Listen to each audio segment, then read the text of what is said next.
welcome to Canberra Metalheads. You got a second part of a return guest of Lucy from Armoured Angel, and we got Slatts here from King Parrot. Can't believe I nearly dropped that.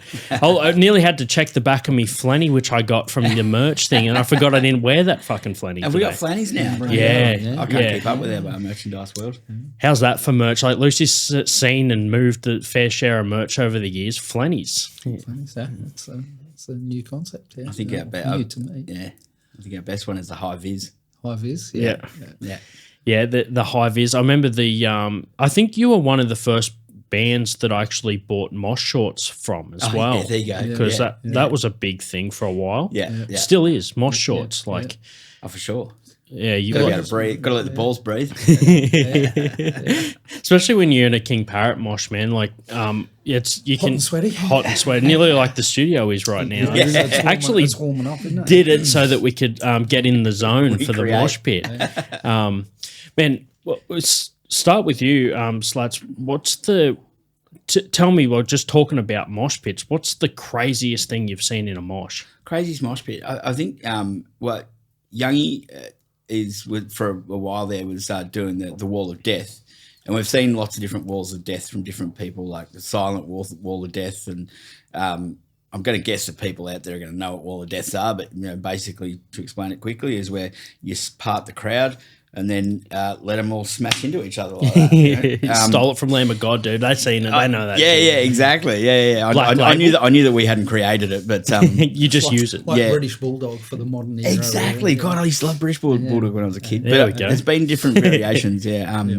Like I know, there's a few other bands. I don't even know if they started at Lamb of God. I don't think. Maybe. Yeah. Don't know. But other bands like there's been a few bands. I've seen them do like silent wall of death where there's just no music. They just get people to smash into each other. But the one that Youngie sort of created, I suppose, is that he would go out into the crowd and stand in the middle of that parted crowd, and then he said, on the count of 3, fucking smash me. And so I just really entertaining every time. It was like, will we actually see him come back out? Will we ever sing? But he was quite good at it, actually. He managed to sort of figure out a way out. But, saw that at Soundwave a couple of times, with like a few thousand people doing it. That was It's all fun and games till you realise your fan base builds and now you're not just fighting 4 people. Yeah, exactly. And Young at one stage he did disappear once, and I was like, is he going to come back out or what? What about yourself, Lucy? You seen any wild stuff in the mosh over the years?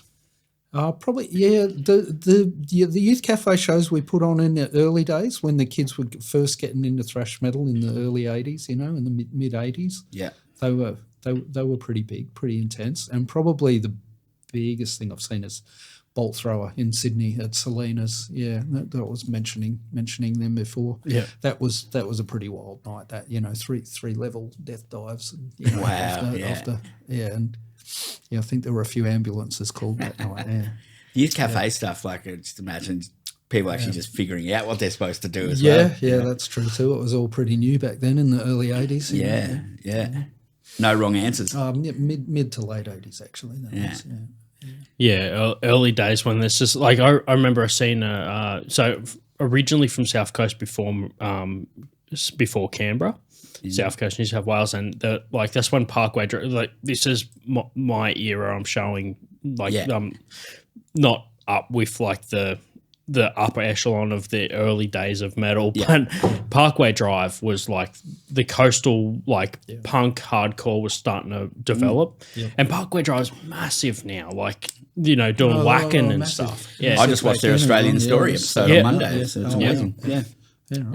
And they were doing a youth cafe at Narooma, and they still had the chairs on the outside. If you go to did I say youth cafe? I mean youth, all ages gig. All ages. Yeah. And it's like you ever seen someone hire a scout hall and it's still got the chairs on the side from when they the school socials. They do a B&S on Thursday or whatever. Excuse me, may I dance with you, my lady? So can I finger you on the side of the? Would you like to share a vanilla essence with me?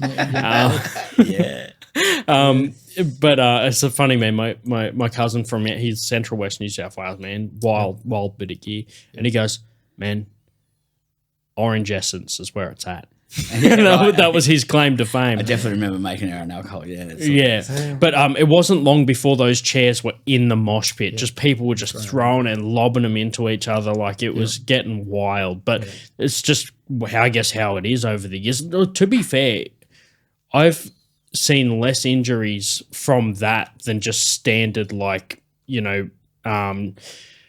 So I've worked in a metal bar for 10 years, right? Yeah.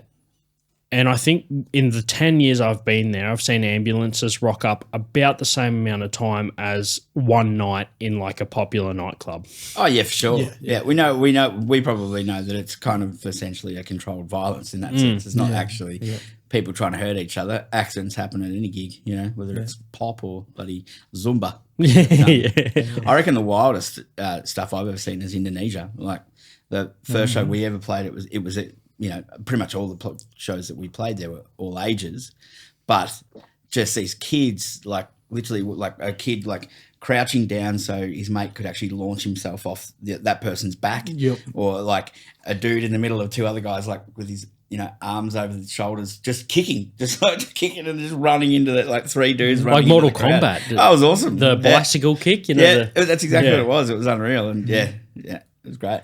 Yeah, lucky to get to Indonesia back in the day. Couldn't do that. Yeah, it's like even if you're going to tour, you cut your hair. Well, I know that even sort of happens, doesn't it? Stipulations, yeah. I feel like just maybe 3 or so years ago, they actually gathered up a bunch of Indonesian punks and like made them cut their hair or something. I think. Yeah, it was real strict. Back but in the day. I always say, like, any Aussie bands, like, before you think about going to the States or Europe or whatever, go to Indonesia. You feel like a rock star. Yeah. You've made it overseas. And you played in massive crowds. It's unreal. Yeah, it's like harder to make it in Tasmania than Indonesia. It's nearly the same amount of water separating them. That's true, yeah. And it's just an amazing experience. It's unreal.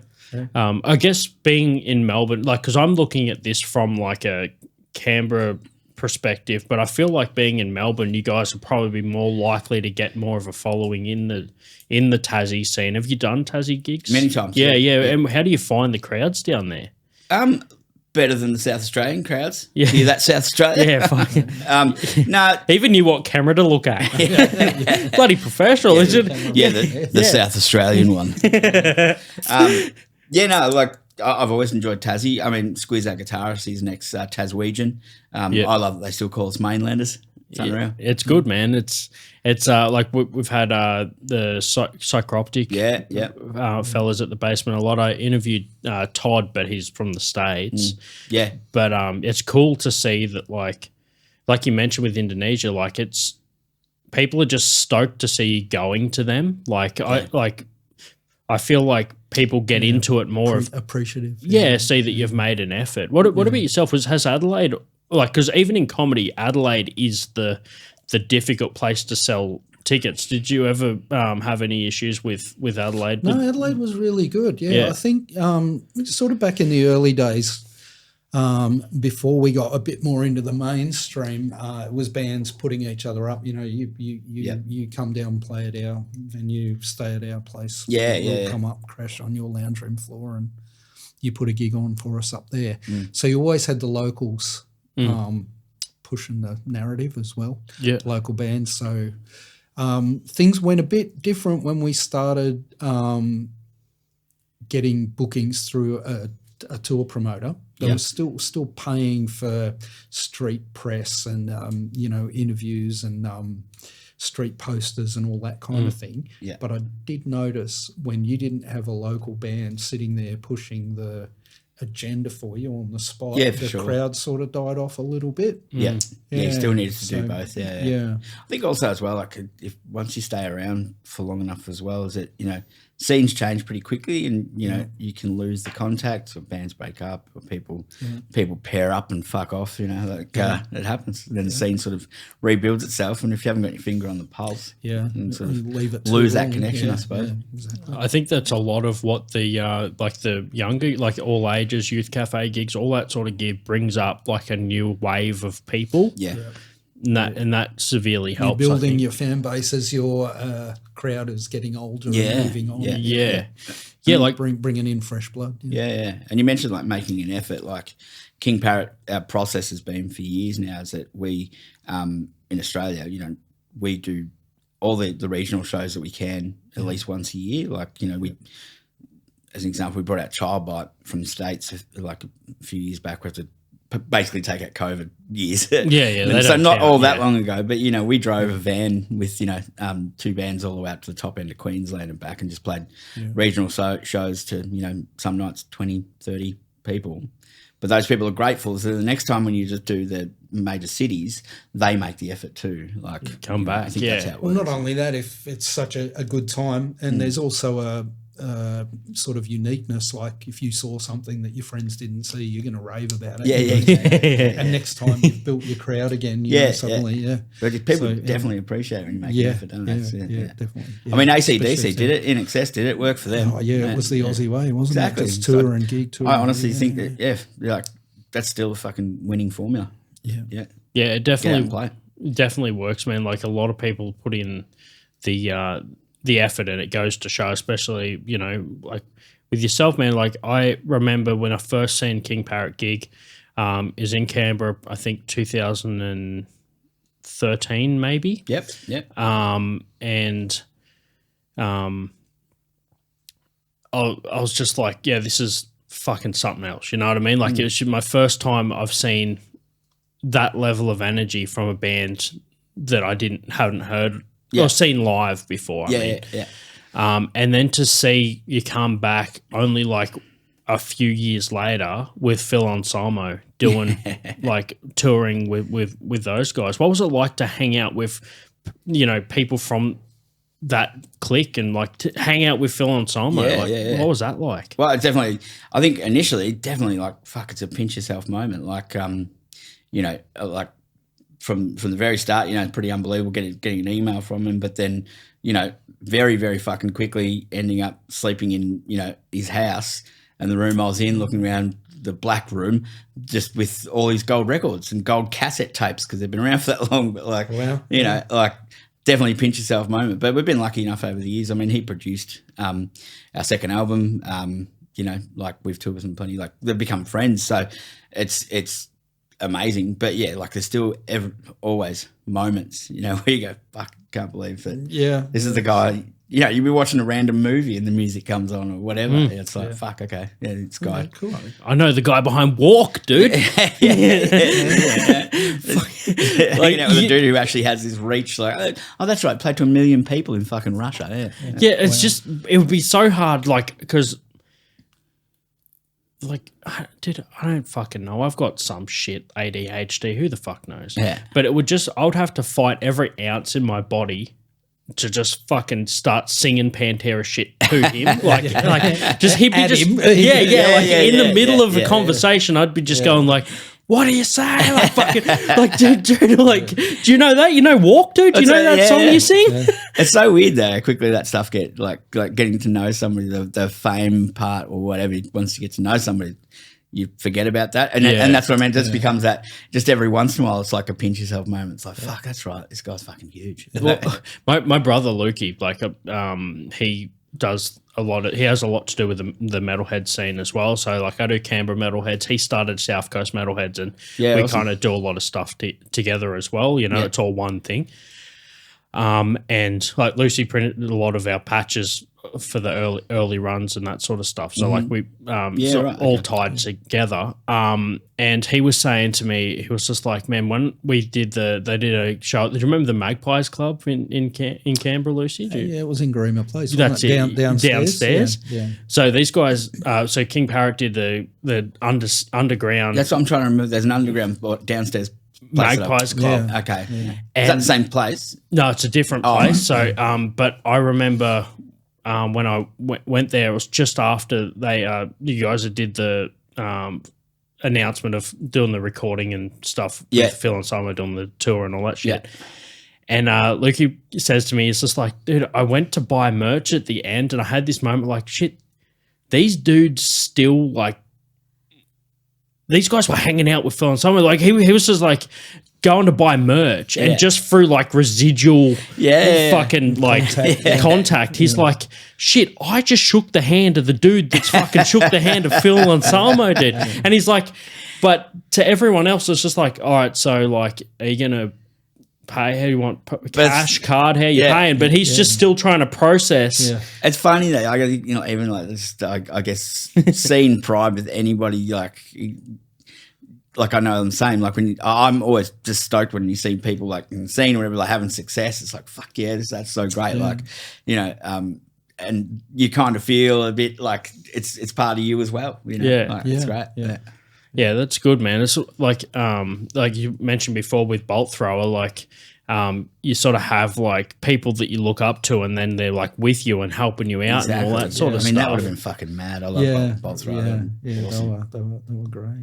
Yeah. Like you guys have got a couple in common. Like for the listeners, I queued this up on the same day because me being in town, I want to try and get as many interviews as possible.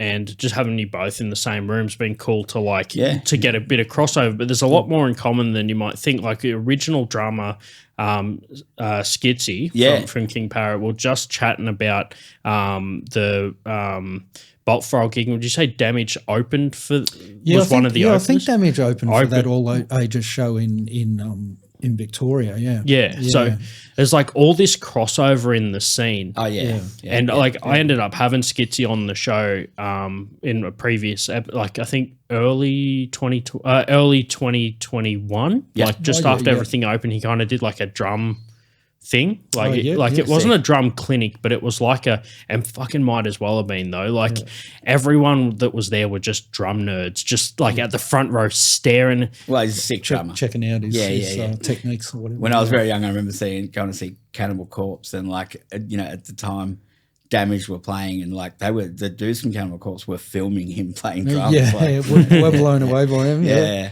What was that, about 95 or something? I think so. Yeah.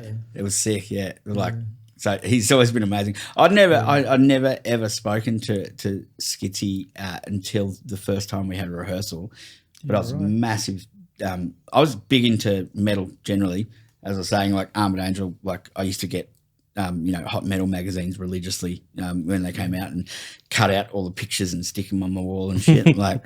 But I really the same with Playboy, dude. Stick them inside your cupboard. Inside the cupboard was the left them in my brother's room, running just when I needed a wank. No need to soil the place of rest. Yeah, exactly. I'll let him get into trouble for having them. Not but yeah, like I fully got into Aussie metal and fully more so even Australia. I mean Victorian stuff. So I'd seen Damaged a few times. Now my first interaction was with Skitsy. Somehow was backstage at a show and blew smoke in his general direction, and he's not a smoker, and he was like, "Get the fuck out of here with that smoke!" Oh no, my hero just fucking told me off. Don't know whether I ever told him that story, but sorry, Skitsy. He's an intense character. Yeah, for sure. Oh man. It was one of those things, and I preferenced the solo part of the episode that Lucy and I did, where I was just like, I'm not going to pretend, and I said before, I'm not going to pretend that I was around for like the era. I'm just trying to bridge the gap between.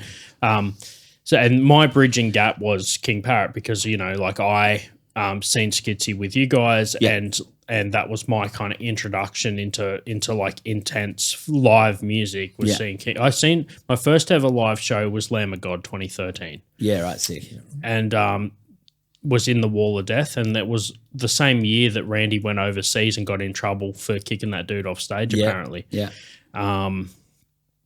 allegedly, but it was. Pretty crazy because there was the King Parrot, and then like basically what's formed and I formed what I'm into now all started sort of there. It's like the beginning. It's like when you have like a mate that asks like, oh, you're into heavy music, what do you have any recommendations? And before you know it, he's got his first battle jacket and he's sort of getting, I was at that point, First introduction to it. You just eat it up, really. Yeah. Like, what else is that? Start snowballing. Having hot metal, hot metal, which went on to become an email service. Having hot metal is just like the best. Like I don't even know what people have now. Like, I mean, we have things like Canberra Metal and stuff, but that was like a nationally syndicated magazine that everyone had. You know, it was fucking excellent, really. It was good exposure. Yeah, it was. Good exposure for a lot of local bands. Yeah. The King Parrot crowd's more like I know I see a lot of like thrashers and stuff in the crowd. It's a bit of a mix, hey, because you guys are sort of with like metal, punk, like thrash, anything. Like it's a very versatile style. Yeah, I mean, I hope so. Yeah, well, I mean, one of the hardest working bands in Australia. You need to work with everybody. Yeah. But I would have to say that it's not like the thrash scene is where a lot of the patch jackets come from. Yeah. Do you remember your first ever patch? Oof.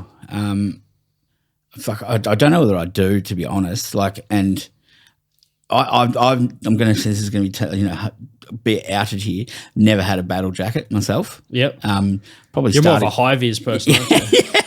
High vis and flat. Yeah, exactly. But I don't know, but I always did collect patches and stuff. I don't know, but I mean, t-shirts. I mean, my first t-shirt that I metal t-shirt that I absolutely loved and cherished and basically blew off me in the wind. Yeah, I wore it so much. Was one that I had made myself. I grew up in Warrnambool, like southwest Victoria. Yeah, and I went to Snap Printing with the Damaged Do Not Spit cover. Yeah, and I said, "Can you please print that on the front?" And then there was a dead person beside a farm gate on the back, and that was printed on the back. So I made it myself. So sorry, Damaged, I owe you $20. But royalties on that one. But we'll call it evens because I joined the Damaged had a fan club. Yeah, really? Yeah, and it was I can't remember how much it was. Maybe it was $20. I got my mum to pay for it, and then it was meant to be a newsletter once a month. Yeah, and the first issue you got with also the Art of Destroying Life, their first demo on tape.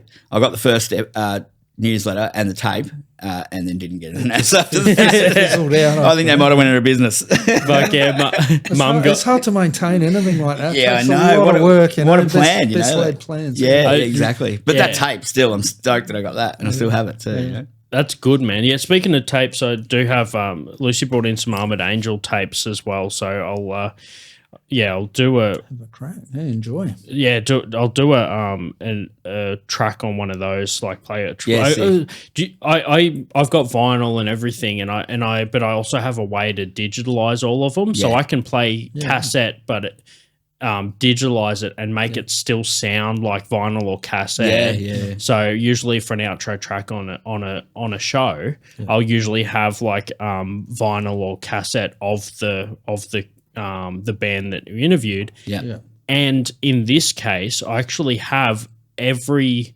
King Parrot vinyl really that's ever been put out, because I chose to. I think the first album when I first bought Bite Your Head Off, it was on vinyl. I think for whatever reason, I just was like, I just prefer the bigger picture, right? Yeah. But then I had to commit to it. I'm like, from now on, I'll just start. Yeah. So I don't. I'm not a massive vinyl head. Like, I don't collect everything on vinyl. Some people only have vinyl. Yeah. I don't do that. No. I just don't have the space or the budget for that kind of collection. Respect to those people. I think, and I get it, but Yeah. I'm the same in terms of space and stuff. Yeah. But I have selected a few bands which I'm like, that band I can. You're a completist with that gotcha. one. And King Parrot's one of them, man. So if I was to have play a vinyl track from any of your albums as an outro, what would you choose? Well, at the moment, I'm loving the Bite Your Head Off track. Yeah, because awesome. we've got we're celebrating its 10-year anniversary at the moment, and that's a song that we've actually never played live, which we are going to play live this week. So I've just been playing it a lot, and it's written by Squizzy, our oldest and most attractive member, and I just listened to it and am just amazed. It is such a busy song, but still really good. So it's been nice to just have a challenge at home, sort of learning to play it again. Yeah. It's great. And he was in Abominator, wasn't he? He's in a lot of bands. Yeah. Gosh, he's from Tassie. I actually first learnt how to play bass listening to him play bass in a band called Fridge, when I was 14 years old in my bedroom. Never met him. Yeah, that's awesome, dude. I remember, I think I've still got my neighbour's Flea How to Play Bass DVD, which is another thing that you guys have in common, which is the bass element. Yep. Now we did a rundown of gear with Lucy before. Now, what's your preference on brands, strings, guitar, all that sort of stuff when it comes to bass, mate? Well, I've had a Rickenbacker for ages, and that's my ride or die. It's a 4003 S.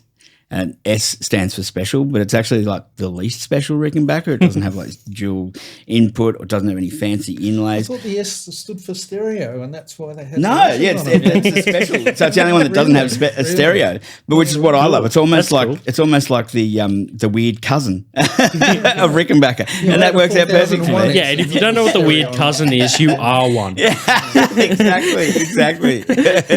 I definitely am. I'm the weird. So it works well, but I used to sort of only ever want Ampeg and all that sort of stuff, but these days I run Peavy actually, gave us a whole bunch of gear in the States, and this one I was able to bring home. It's like fits in your suitcase. You can actually change the fuse, and it works in Australia. Oh wow! Yeah, right. And it's been perfect ever since. Like never had to get it fixed or anything. It's compact sort of. Yeah, and it's got heaps of going. It's got a lot of grunt. Yeah. Oh, cool. Good score. Yeah, exactly. Yeah, I love it. And I think the only other things Ibanez Sonic Distortion is what I use for. It's the only band I've ever used a pedal in too. Yeah, cool. People always. I mean, I'm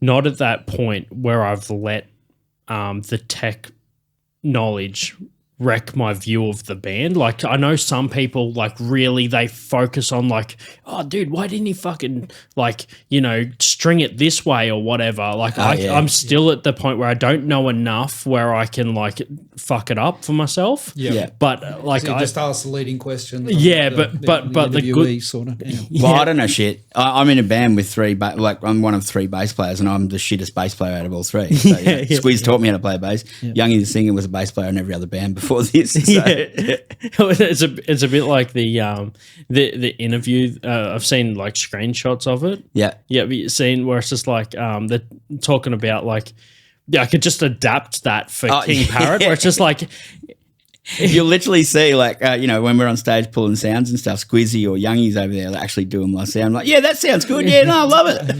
I feel like we could recreate the meme with Youngie just saying like, is Slatts the best bass guitarist in Australia? Slatts isn't even the best bass guitarist in King Parrot. It's true. It's true. Yeah. I admit it.